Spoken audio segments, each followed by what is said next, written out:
what happened in the Saudi Arabian Grand Prix weekend.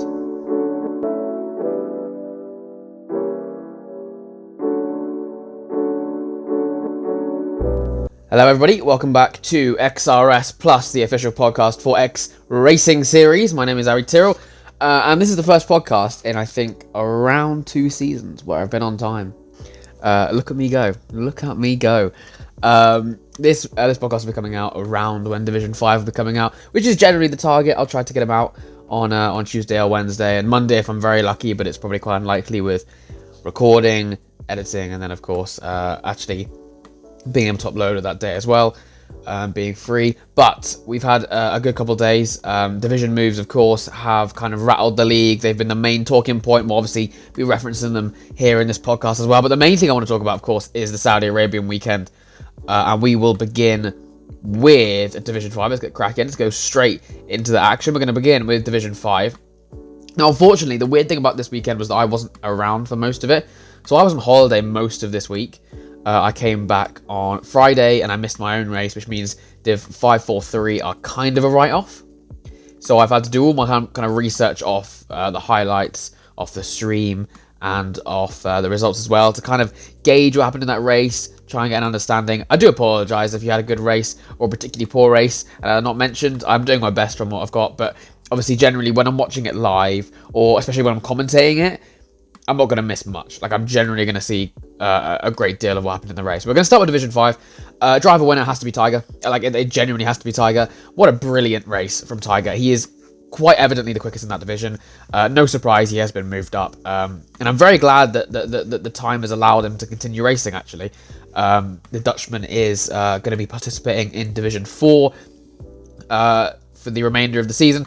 Unfortunately, he does still carry the burden of breaking his contract in Red Bull, which made him attempt to move to McLaren, but of course his contract is unavailable. He cannot be signed until mid-season.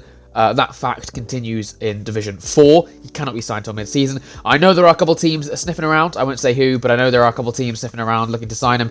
Unfortunately, they will be unable to until mid-season, so they may look to put another driver in that seat. It's unfortunate, but Tiger does deserve that move. He is a very capable driver. He's done a very good race, and fair play to him. My driver loser is actually a surprising one, maybe. It's actually Kiwi or Dutch Booster. Alpine have had a really slow weekend. They had a fantastic China where they picked up their first ever win, their first ever podium, and then they're now in the runnings of being a genuine, midfield contender. They've dropped back down to last in the OCC, and I hope that's something that they are able to repair going into Spain this weekend. It's the first sprint race as well, or sprint weekend. Very good qualifying from Dutch Booster up in P3. I believe his best qualifying of the season. Fair play. We've gone for driver winner and driver loser as both Dutchmen, but Dutch Booster falling back on his own mistakes, and also I think getting into contact as well. Dropped back to 7th, which isn't the worst in the world, but definitely could have been better. Seeing an Alpine that high in qualifying in any division, you get a bit excited. You're interested to see what they can do, as they are very much the underdog team looking like this season. But I'm really hoping that it doesn't become a repeat of season 1 and 2 where they are once again at the back. So we'll give it to Dutch Booster. My team winner, it makes less sense now. That's what's happened post driver moves, but I will say what it is. My team winner, I've put VCarb. We'll begin with Sarah Farah. Good qualifying on the front row. Unfortunate with the mistakes. He does seem to be...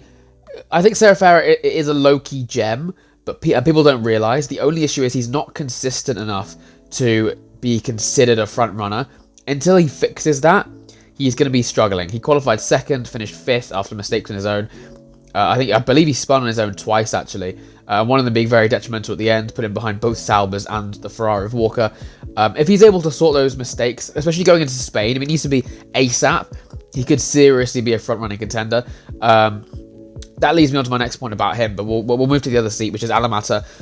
Brand new seat, gone to Alamata. For those of you who are OG in XRS, you'll remember Alamata from Season 1. The first thing that ever happened in XRS, because the first race was Bahrain. If you guys remember, all the way back, the first thing that happened was Alamata missing his braking point into the Turn 1 Bahrain, cutting it and avoiding everyone just. That was the first thing that ever happened in XRS. Very glad to see Alamata returning back to racing. He was one of my closest mates IRL as well. So it's good to see him back. He's got himself into that VCARB seat, the same seat he was in previous seasons in AlphaTauri, and he's taken to it very quickly. I think he got a P2 in the end. Very, very strong. What a brilliant debut from him. Moving on to actually what I said about Serifera, actually. So with the driver moves, Pistol Peter from Division 4, the Division 4 VCARB, has been moved down. And what this essentially means, for those of you who don't know how the driver moves mean, it means that the team principal of VCARB can decide between which seat he wants to keep. So obviously in this stage he had technically 3 contracted Div 5s with only 2 seats available. Them being Serifera, Pistol Peter and Alamata, of course. So that gives him the option to either keep his lineup and he gets repaid Pistol Peter's value and he becomes a reserve, or he can use Pistol Peter, replace one of the seats for free, but then he doesn't get repaid. The other driver who loses their seat just becomes an open reserve. That is what he did. He replaced Serifera with Pistol Peter. Alamata seems to be the more consistent driver. Even from one race we can tell that Serifera has consistently been making silly mistakes, spinning on his own, and while he has got the pace to challenge for the front, he has not got the race ability and the racecraft to do so. That's where it becomes interesting, because he became a reserve. McLaren, the top team currently leading the OCC, jumped on that and said, you know what, I want a piece of that. I think that McLaren's development program and how they improve their drivers will absolutely help Serifera. So I do think that we're going to see the best Serifera coming out of McLaren, not out of VCARB, because they have got that foundation, they have got those resources that just VCARB haven't, and I've had no evidence that they do. So very exciting. I'm excited to see what Serifera can do in McLaren, replacing imagine replacing the Tiger seat that he wasn't actually in. It's going to be for sure interesting. I think that's a really good signing from McLaren and from Millard. We'll see what he can do today, actually, because I'm going to be watching the race in only a few hours. My team loser. This might not be public information, but I will release it as public information, because what's done is done. My team loser is Sauber. And this is an interesting one, because Tim, on one side of the garage, who, again, if you're an OG XRS member, he used to drive for Haas right at the start of XRS and he left. He is back. Good to see some familiar faces come back to racing with us. Tim got his seat for Sauber after he reserved for them in the Saudi Arabian race. Did a very good job, qualified 8th, which is not fantastic. Got up to 3rd on pure pace, got the strategy spot on. I think he's going to be a big name in the Sauber team. What was interesting though was actually the other driver, which was I believe his name was Withered Alarm. Missed qualifying, started at the back, and then on pure pace cut his way through up to, I believe, P4. He has since been disqualified, if you have seen in the results, after looking into the driver in a bit more detail, looking at where he came from. Obviously he's a new member, so we're very interested to see where, what works in terms of marketing, where the drivers come from, the Twitch streams or the TikToks or any other social medias, or maybe just from the voices of everyone in the members going and scouting out of the drivers. We're interested to see where our income comes from, you could say. And we looked into Withered Alarm. It turns out he was a sandbagging alt. We don't know who it was. If you have any ideas, then do report, of course. But he has since been disqualified, since he has been cleared absolutely as an alt account, or at least a driver who was sandbagging. So he has been disqualified. I'm definitely giving Sauber team loser. I don't think it was anything to do with Sauber, if I'm being honest. And obviously there was allegations of the fact that Withered Alarm has gone straight to Sauber and has been signed by them straight away. But on the counter attack of that, so did Tim. And we know Tim isn't an alt because he's a previous member of XRS. So there's two ways of looking at it. We have, as I said, disqualified Alarm. He has been banned. And I'm going to give him team loser because technically they did accidentally sign a driver that was guaranteed to score them 0 points. But they did still get a podium from Tim. So, I mean, it's kind of... there's two sides to the story, isn't there? Righty, we move to Division 4. And a race, by the way, that I didn't watch live because I was on holiday. I wish I did. In fact, I'll say more. I wish I commentated on it. What a brilliant race, and no one's talking about it. Division 4 Jeddah was fantastic. It was so incredibly close on pace up at the front there. I was very, very excited to watch. My driver winner has to be Tomas.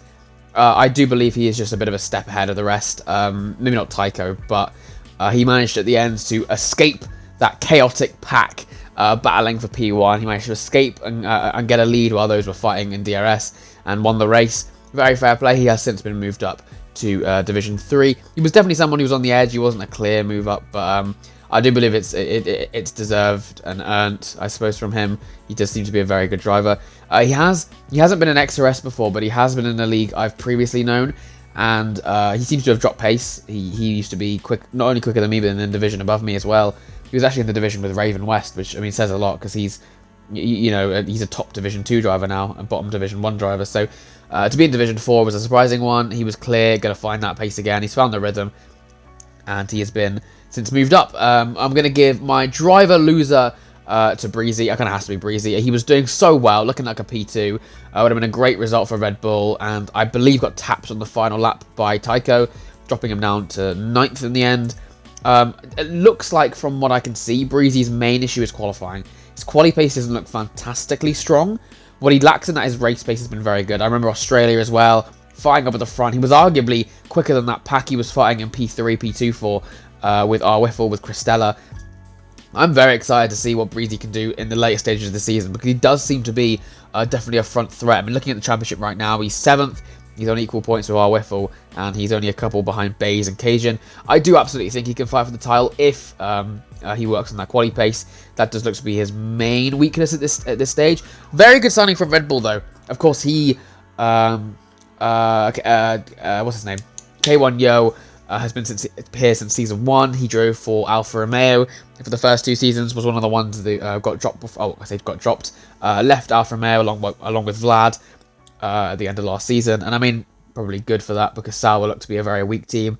Red Bull, they've got good form so far. They look to be a team that's running that midfield quite nicely, quite comfortably, challenging for their best OCC position. Previously, they finished in season 1, they finished 6th. In season 2, they finished 8th. They're looking for their best position. If they can finish top 5, that'd be fantastic for the team. I think K1 will be a big part of that, so fair play. In terms of team winner, I haven't given a team winner. I didn't feel I saw that much teamwork or anything, or 2 particularly good drives from 2 drivers that I could give that to. Of course, as I said, I didn't miss this race entirely. At least Div 5, I did technically engineer it while I was on holiday, because I was over at Ravens Yard, so I was there watching the race. Div 4 and Div 3, not a clue. Don't know what happened. That was all based on my research. So if I have missed anything, then I apologise, but I did not particularly see anything surprising from that race. My team leader I have actually given to Haas, and again, that might be surprising because JB got a podium. But they were running the front of the train. They were clearly the 2 quickest, I think, in that train. But they both had penalties. Technically, on the end of the race, that did drop them both down. I mean, Tycho got caught in a collision as well, dropped into 11th. Jamie finished the race, had those penalties, dropped him down. I think other penalties around him pushed him back up. I would like to say that, obviously, relying on those penalties, he would have been further down. Fair play to Jamie for getting that podium, though. Very well done, especially with a track like Jeddah, where it's difficult to decipher who's the quickest driver in a pack, for example. Similar to Austria, where you have 3 DRS straights just back to back to back. It's difficult to get out of DRS. So to fight people who are generally similar pace to you, especially with DRS, is difficult. Fair play to him for holding on to it, but I have given Haas team loser because I do think they should have been a double podium, or at least a 2 and a 4 maybe. Tycho getting caught in that collision at the end, and also having that penalty as well. Yeah, I mean, he started P1 as he often does. I think he's had every pole this season. Let me check. So Australia, he was absolutely on pole, and he was in China as well. So he's been on all 3 poles since his move up. I think that result could have been a bit stronger, to be fair, to end this time in Div 4. But it is what it is. That was the result that was given. Right, moving up 1 to Division 3. And again, I apologise if I do miss things, because my knowledge of this race and the previous one I spoke about is slightly limited, due to the fact I was on holiday. Driver winner, it can only go to 1 man, and it is Skiz. He was rapid. He's just rapid in this division. I mean, as someone who has fought him since season 1, he's had a bit of a fluctuating career in XRS. He was absolutely a threat in season 1, although he joined the league too late to be a title challenger. But he was the person who was fighting me on a week in, week out basis and on pretty much every track. I think it was fair to say in the second half of the season, if I wasn't there, he was there, or both of us. I mean, presumably, I imagine pretty much every race, one of us on the podium. So I'm very happy for him to have found this incredible new pace in the new game. It seems to fit his style very well. Of course, he's on a wheel, which gives him the advantage of that as well. I think his move up to Division 2 is valid. I think he can probably agree as well. His results have been outstanding. But to start in P9 after presumably a difficult qualifying, cut through, and then just have unmatched pace after a spin as well, to close up into the trains and then cut through in DRS is incredibly impressive. I think Skiz was on another level, as he often is in these races. Fair play. Fair play. My driver loser has to go to Ransdal. I mean, this man has not had peace this season, that's fair to say. But this one was an interesting one. I believe it was a glitch with the formation lap following this week's new update. So we have turned it back off. I think when you have the formation lap and you disconnect, you then can't reconnect and take control of the car. Similar to what we had in China as well. I think. I don't really know. But whatever it was, it caused him to DNF on the line. And I mean, that's unfortunate. He qualified second again. Second in China, again second in Jeddah as well. 2 strong qualifyings, and neither of them he's earned the points he deserved. In China, it was a situation where he just wasn't quick enough in the wet, and he just began to drop back. Here, it was generally just not his fault. And it sucks because he's probably Mercedes' best driver at this stage, maybe down in Div 5. So to lose 3 points like that, or actually solid points like that, is very unfortunate for a team that is, I mean, battling in a position in the OCC. I don't think any of us expected them to be. They should realistically be higher than they are. So it's unfortunate, but nonetheless, he is my driver loser. My team winner and team loser. Right, now this one I've actually given to the same team. It's because I don't actually know what was going on here, right? So I watched the highlights. The stream is difficult to follow as well. I've given it to Red Bull. What was going on with Red Bull, right? And I would like everyone to let me know in the comments. For those of you who were in this Div 3 race, was engineering, anything knows about it. It did look a bit like Kuhl was holding his teammate up and allowing the Ferrari of Spaldo to get away. Or were they DRS training? I'm not too sure. This could have been some genius teamwork, or just blocking his teammate. And I can't lie, with my experience of racing, I genuinely couldn't tell. And it's difficult too when you have, you know, the highlight cuts, so you have to watch from the race, and I'm trying to skim through it to understand whether the gaps are getting smaller. Spaldo looked like he was getting away, which would hint to Kuhl actually holding his teammate up. But obviously there was, I'm sure, levels of defense there to stop other drivers in that train trying to get through. Do let me know in the comments what was going on there, because I'm very confused. Team loser and team winner, I'm giving it to Red Bull, because it generally could have been either. I was confused, so do let me know. We move up one division, up to Division 2. We are going to talk about my driver winner. Again, not a huge amount of information from this race, but I am going to give it to side effects. Williams podium. That's really, really good. I mean, Williams aren't exactly in the strongest position in this OCC either. Let's have a look what they're doing. In the OCC currently, they're sat in 8th. Previously, they finished 8th in Season 1. They finished 6th in Season 2, the reverse of what Rebel have done, which we talked about previously. They absolutely have the ability to be challenging for a little bit higher. They haven't really shown that so far this season. They've had Elias, who's broken his contract, who was probably their main man. And even then, he was struggling in the division. It's a quick division. He was definitely struggling in there and matching the pace of the frontrunners. But I do think the side effects getting that podium at the end. I think there was penalties handed out. Obviously, a lot of DNFs as well. Saudi Arabia is a tricky track, to say the less. And of course, Turn 4 claiming many lives in this race. Turn 4 is, of course, the left-hander in the first sector that begins that, of course, big swaying S section. And because you have to get so close to the wall, you're essentially turning into the wall. And I think there's a bit of a glitch where you don't actually hit it, but the game still registers contact. I think that happened to Pau in Div 1. There was obviously a lot of DNFs there. Like apparently, if you angle it right, you can actually go through the wall as well. So it's a strange little game. But side effects did get lucky. He stayed in the DRS train. He did a very consistent drive. He's not generally considered as a front runner in this division, but he's managed to pick up I believe his first podium in the division. Very well done. Very well earned, and I think Williams will be happy with that. Good batch of points for them going forward in the OCC. My driver loser's got to be Thiak. I mean, he had a massive gap. He was doing really well. He's known for his quali pace, hence his pole. He's also known for making silly mistakes, which he did in China, where he was spinning and was sat at the back for every lap of the race, pretty much. Here, he just got the pack just caught up with the safety car. And eventually he began to drop down. He also had a penalty as well, which initially didn't look like a big deal because he had a big gap. When the safety car came out, obviously and it was a late safety car as well. That penalty becomes much more prevalent, and it can be very important not to be within that range of the drivers behind. He ends up finishing 6th, which, I mean, isn't the worst thing in the world, but when the opposition was, he could have won the race without the safety car. And for Sauber as well, who have had a very, very weak start to the season, they're bringing it back. This was definitely the reverse of what Alpine have done. Alpine had a strong China, and Sauber had an awful one. It's kind of reversed for this weekend. It gets better in Division 1. Of course, they won the Division 1 race, but this could have been another win for them. And it's unfortunate to see that Sauber are, again, costing themselves points with little penalties like that. And I think Thiac was just struggling on pace, to be fair, because even with the DRS, he was getting overtaken left, right, centre, so he was slowly dropping down the DRS train. So I will give it to Thiac. Team loser, very similar to what I said in the previous division, in Division 4. I didn't see any particular teamwork. Again, my details of this race are so much more limited to what I generally see. But I didn't see any particular teamwork in this in this division, so I will leave it blank and not give it to a random team that just never saw each other. I'll get it wrong. My team loser is going to go to Haas. The second time this weekend, I'm giving it to Haas after Division 4. Asteroid starting on the front row and then DNFing. I mean, that's a throwback to the past, isn't it? I think Asteroid there was a lot of hype around Asteroid after he won Australia.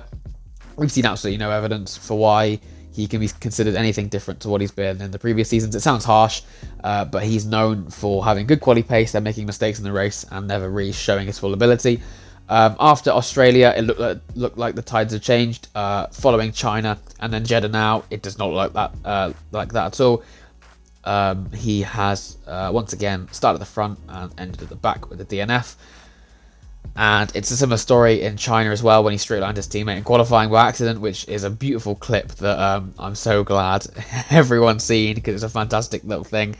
But yes, Asteroid, very unfortunate. As for Cintium, he won the race. However, I believe a post-race penalty caused him to drop down to 5th.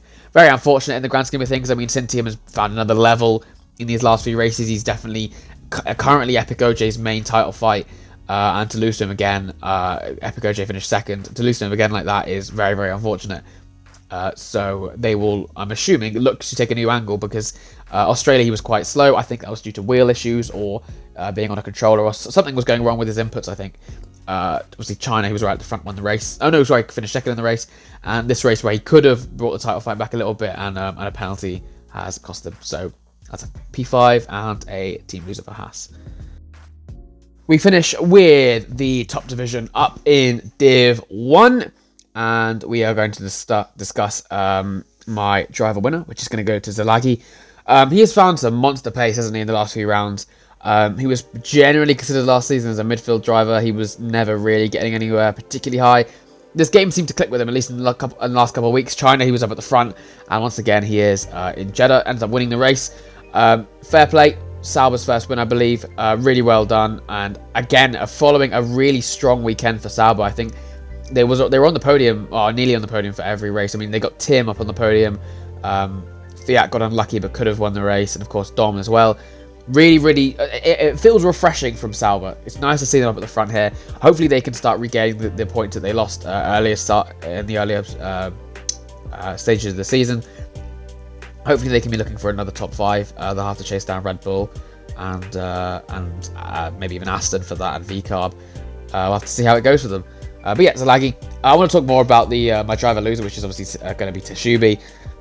Really unfortunate from Teshubi, actually. Essentially what happened, he did win the race. However, a 10-second penalty was given. Was it 10 or 5? I think it was 10. Was given to him for AI abuse. And if you don't know what this means. So in... currently another haven of glitches EA gives us.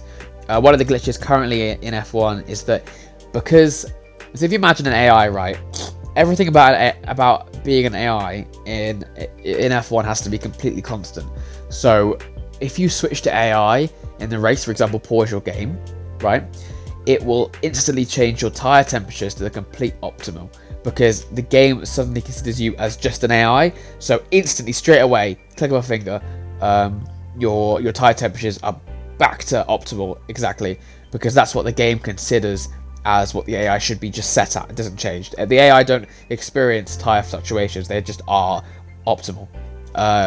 So essentially, if you switch to AI briefly in an outlap or in the race or under a safety car, your tire temperatures will instantly go to the optimal temperature. instead of the whole process of warming them up. Unfortunately, what Teshubi's done, and he apparently went out of the room, but we've got no way of verifying that. We just have to just penalise him based on what we've seen. He paused the game on, I believe it was his outlap on his final run, putting his tyres on the optimal temperature, meaning he didn't have to weave and potentially get tyre wear. He went for his quali lap, I believe improved as well, and unfortunately he got a 10-second penalty for that, for abuse of AI, of using the AI glitch.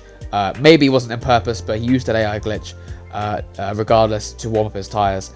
And I mean, I've given a driver loser because he did technically win the race, but I do think the penalty generally is fair. It's impossible to tell what he was actually doing, but when a glitch like that is running around, I mean, you almost have to treat it like any other thing. I mean, you wouldn't go into AI on a random lap racing. You have to treat an outlap the same in that sense, that it's important just to keep driving. My team winner is going to go to Ferrari. First of all, Jacob, great reserve. Great reserve performance. I presume he's going to get a seat somewhere after that performance. He seems to be very, very strong, very capable in this game. Finished P2 after starting P3. Those front three, Zilagi, Jacob and Teshubi, were on another level to everyone else in this race. And he's done very well to finish P2 there. Obviously, would have been P3 without Teshubi's penalty. But nevertheless, a podium for Ferrari. Points that they just haven't been getting very quickly so far this season. Just good to see them, or us, I should say, back at the front performing. As for Raven, his best qualifying so far this season, starting at P12, and I mean, he played the game. He just played the game, really. Stayed out. Virtual safety car came out. He pitted under the virtual safety car, and it gave him positions that he just didn't originally have, and I managed to get him a P6 in the end. Very well played, to be fair. I mean, obviously there's allegations that he shouldn't have been moved down based on that. I mean, we looked more heavily into his season, as we've looked into everyone who was considered to be moved down. We're looking at a potential couple move downs after the initial announcement, which I'll talk about briefly later after this. But Raven's season has been very, very difficult. Actually, it looked bad from his qualifyings, being P18, P20, and now P12 as well. But I didn't realize how bad it was. He was just sitting in DRS trains the majority of the races. And he has now kind of just played the game, to be honest. Sat out, got lucky with the safety car, and it's benefited him by getting good points. That shouldn't be something that verifies him as being too fast for the division or fast enough for the division, because it doesn't mean that. I mean, I could stay out and hope for a safety car in a Division 1 race and be instantly just spawned higher than I originally was. But fair play, he's played the game, he got quite lucky there. Good points for Ferrari. I think Ferrari's best finishing Division 1 for quite a while, and their best points gained since probably Season 1, to be fair. Fair play, really good points. My team loser's got to go to Haas, third time this weekend. Very unlucky, they both got taken out very early, and without a full safety car they weren't able to catch up. They had to do it based on merit. They did make it back up to 10th and 12th, but realistically they would have been higher. Jay Snowy started 15th, Sleek started 6th. Quite a poor qualifying from Jay Snowy, to be fair, but for Sleek it's pretty standard for him. Of course it had to be both Hasses. It's really unfortunate for the American team to have both their cars, who probably had the pace to be up at the front, to be knocked down all the way to the back. They did well to catch up and to gain the positions they did, but nevertheless was not where they could have been. I'm going to give them driver loser. Oh, team loser, sorry for that. A quick final thing before we move on to Spain, the first sprint race, or sprint weekend of the season. I do want to look into actually some of the driver moves, actually, because a lot of people were interested in what the standard of people moving down should be, whether it's equal, and why we're moving certain people down and why we're not. Of course, Division 5 has been the emptiest division since the start of the season, it being the new one and all. It's difficult to fill the members. We've done very well after this window, actually. It's healed the division incredibly. And especially moving Cobra and Tiger up, it takes 2 away from an already pretty scarce division. So we've moved a lot of people down. We put a bracket higher than maybe we expected in Division 4 and pulled them all down. I think it's worked very well. Division 5 is one of the fullest now, after being the only one that wasn't full prior to the tier moves. Similarly, to match this, we've had to do the same for Division 3, putting the bracket up a little bit for moving them down. And I imagine that's exactly what we're going to do for Division 2 as well. We felt only Koi fell into this gap, but we are looking into a couple more drivers to see if they can move down from 2 to 3 before the race does happen. I can't imagine that one of them will be successful, but there is a couple that we might be looking to move down as well.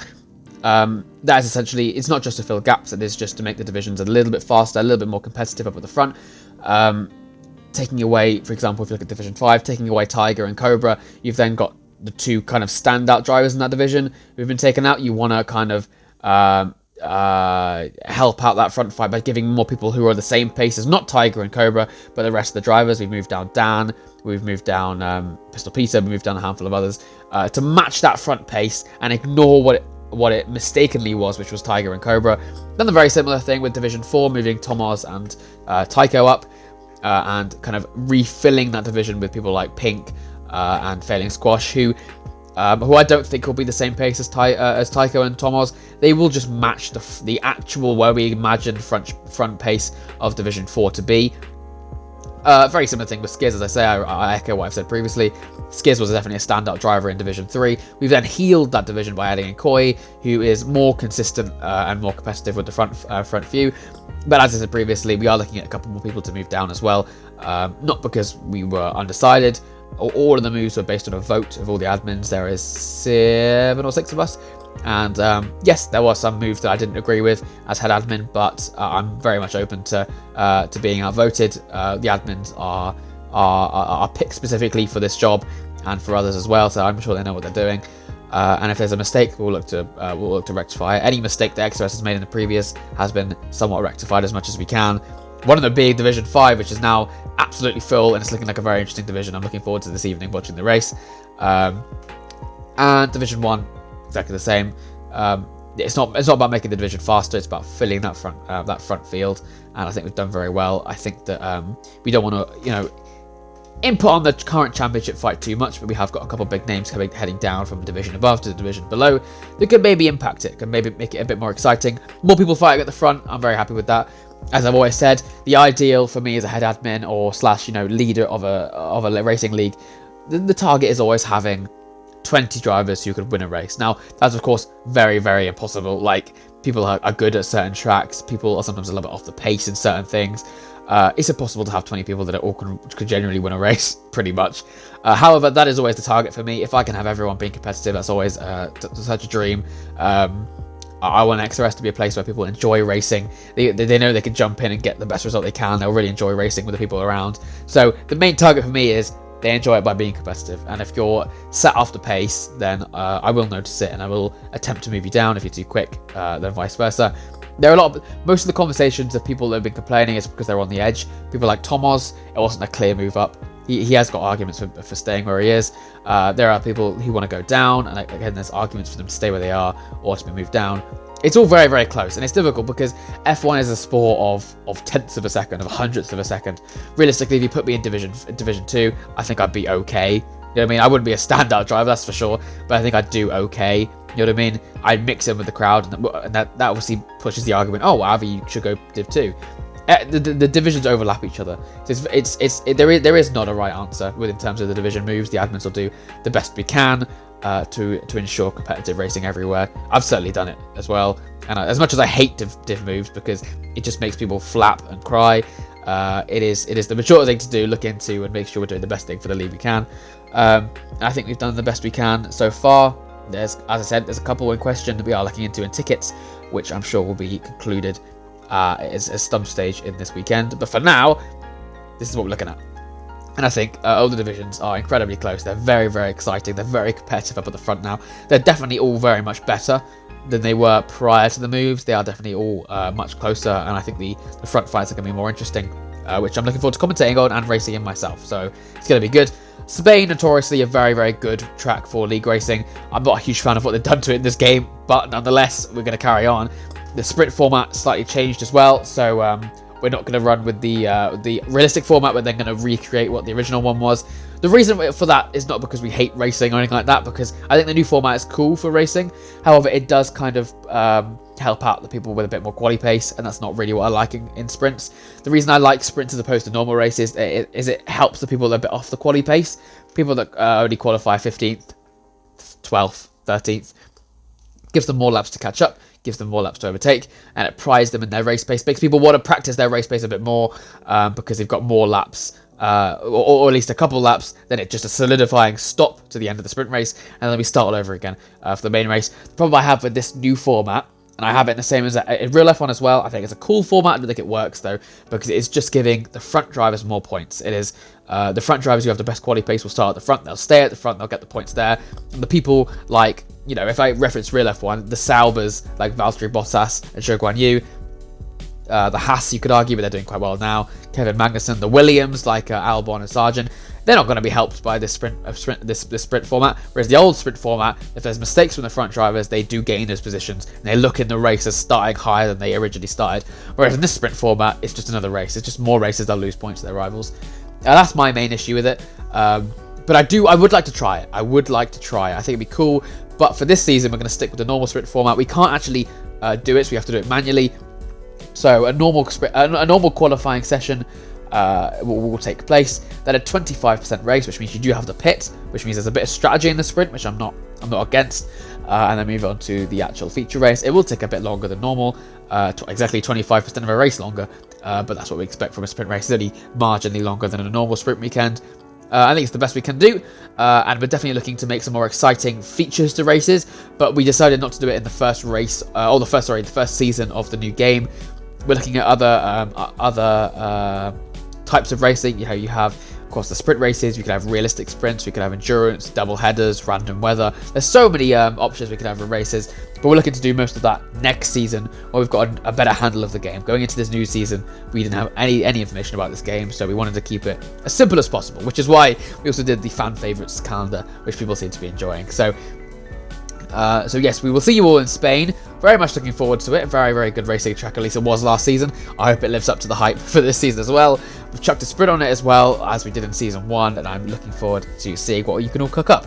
Good luck to all the teams, and I'll see you all very soon.